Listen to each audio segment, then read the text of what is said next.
Dan keberangkatan harus berangkat tanggal 20. Jadi dari sisi manajemen mungkin ini adalah satu hal yang harus executive decision yang harus dibuat oleh ketua baru dan jajarannya, sehingga persiapan pra Piala Dunia itu juga dapat minimal satu hal dapat diselesaikan. Gitu.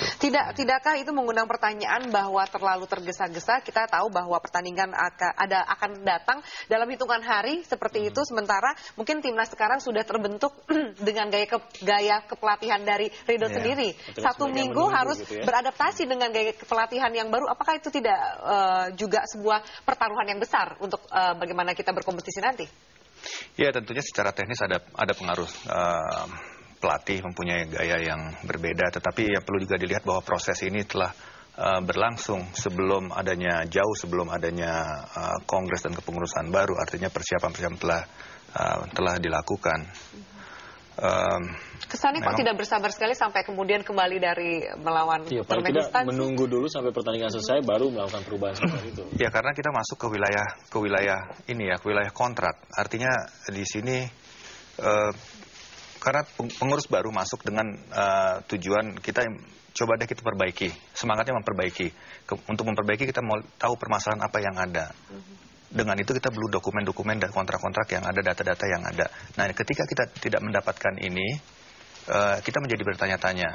Dan ketika kita bertanya-tanya masih juga tidak mendapatkan jawaban, kita mengambil suatu keputusan yang dari sudut pandang kami, problem ini kita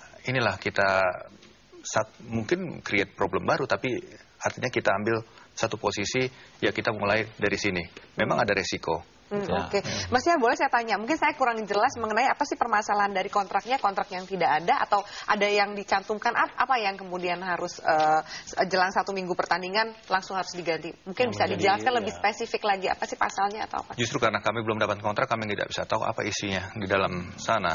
Artinya apakah hak dan kewajiban, kemudian sejauh apa, kapan kontrak ini berakhir, kita sama sekali tidak tahu menau. Jadi kita masih dalam pelajari, kan belum pegang. Kesulitan terbesar untuk mendapatkan kontrak itu apa sih sebenarnya?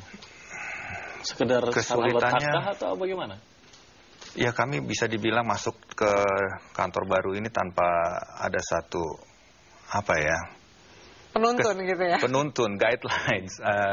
Kesekretariatan sendiri tidak punya. Harusnya kan kesekretariatan PSSI yang ada sekarang ini mungkin ada arsip ya. Tapi kita cari nggak ada, kita coba kontak pihak-pihak yang terkait di dalam struktur kepelatihan ini juga. Sampai sekarang kita belum lihat aslinya, kita belum pegang aslinya, sudah 1 minggu. Kalau memang gampang kan harusnya dalam waktu singkat juga kita sudah bisa dapat. Diterima gitu kan ya. Jadi kalau saya menyimpulkan ini hanyalah sekedar kelalaian administratif, benar begitu?